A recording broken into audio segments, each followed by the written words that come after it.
What is true? That we are divine, that we are beautiful, that we are inherently, innately beautiful and divine. Doesn't matter what we do.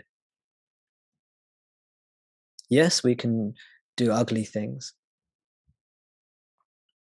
We can do things that are not particularly nice. But inherently, we are beautiful. And for some reason, I didn't really believe it. My mind didn't really believe it. And I had lots of issues with that. Um, but um, on a deep level, I did believe it. Yeah, I think I have that. I think I have that. I know it's true on one level, but the the messages that I've been given throughout, from childhood and adulthood as well, um, that I'm not worthy. But I mean, I remember I got a really early memory that really demonstrates it well. Must have been 4 years old, because it was popping back into the preschool because we were walking past, and Mum wanted to chat to the lady in the office, and going in with Mum all shy, and the lady in the office going, "Oh, aren't you a big girl?" Age of 4. "Here's a sweet," and I just nearly just just wanted the earth to swallow me up, because I didn't understand why I'd been given a sweet. I didn't deserve it. I was 4. Normally 4-year-olds these days are like, nom nom, thank you very much. Can we have another one? I was like, absolutely devastated that I'd be given a sweet because I didn't know what I'd done to earn it. So there must be some concept of having to earn love by how you behave. Um, yeah, 4 years old. That's just, Yeah, it yeah. shows how deep the conditioning is. At that age, you're already having those feelings. So yeah, so you don't know, it's there, and you don't know where it's come from. And I don't think you need to necessarily to see through it. And how can you know where it's come from if you're that young? You don't remember. Well, yeah, you don't need to know where it's come from. Sometimes you can go back and discover these hidden memories in you. That's possible to a degree. But the key thing is healing yourself, ridding yourself of these and healing yourself from these. And there are many ways of doing that, but essentially it comes down to loving yourself. Sometimes, for me at least, for many of us, I think, we can only truly begin to love ourselves once we see someone else loving us, because we don't trust ourselves. And we need validate. As children, most children look um, to the world and the people around them for validation.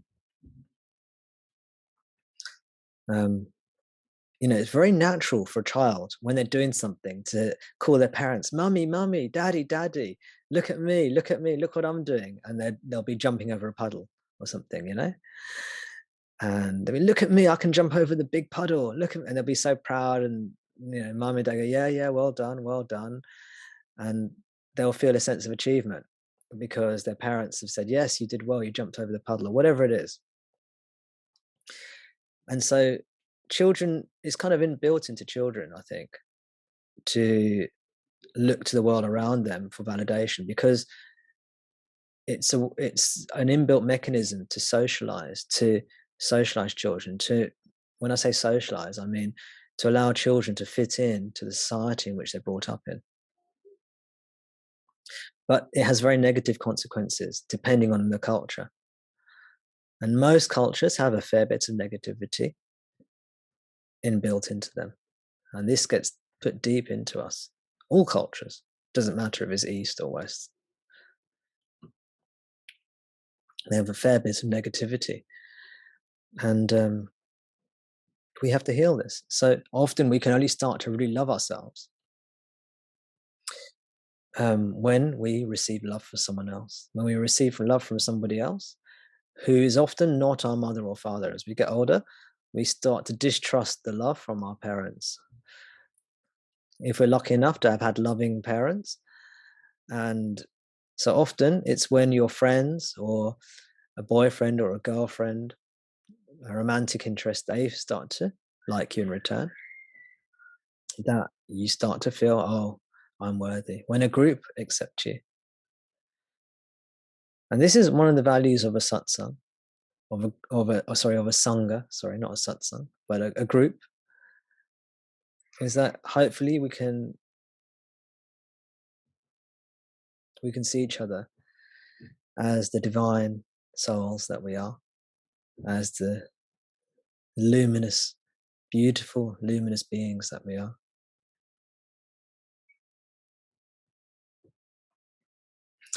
Yesterday, so over Christmas, one of the treats I've given my kids is we've been watching movies.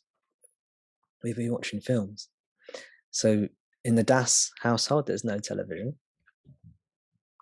which is fantastic, by the way.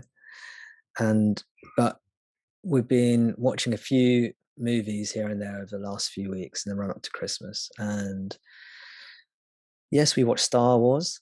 So we watched the first Star Wars movie, Episode 4, A New Hope.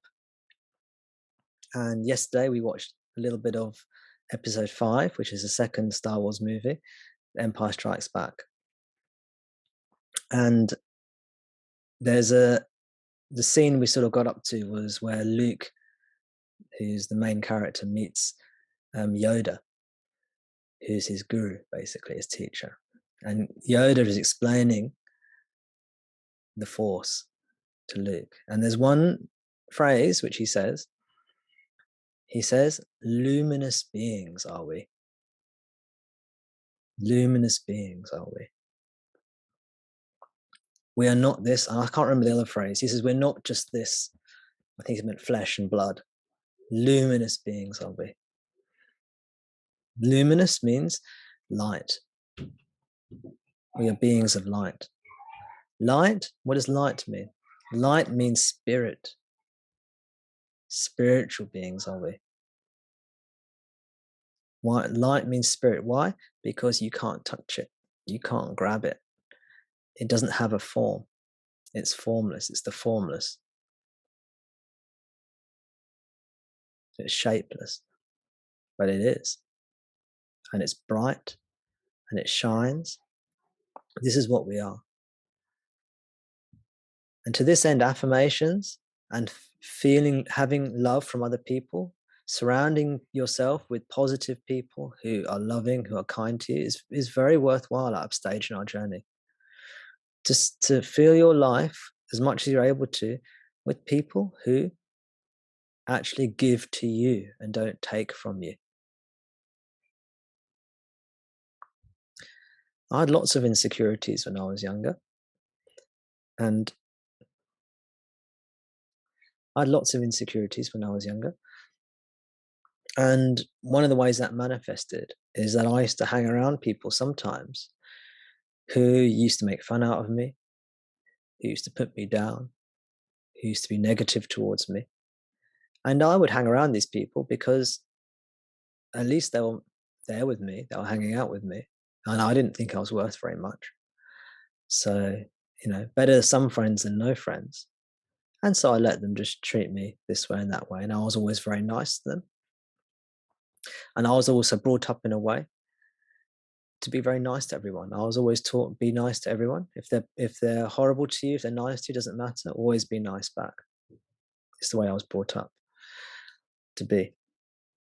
And I just let people bully me and tease me, make fun out of me. And unknowingly, it created a negative self-concept in me. It lowered my self-esteem. I also thought I was a very good person. So in some ways, it raised my self-concept. I thought, what a great person I am. I'm being very nice to all these people, and even though they're not nice to me.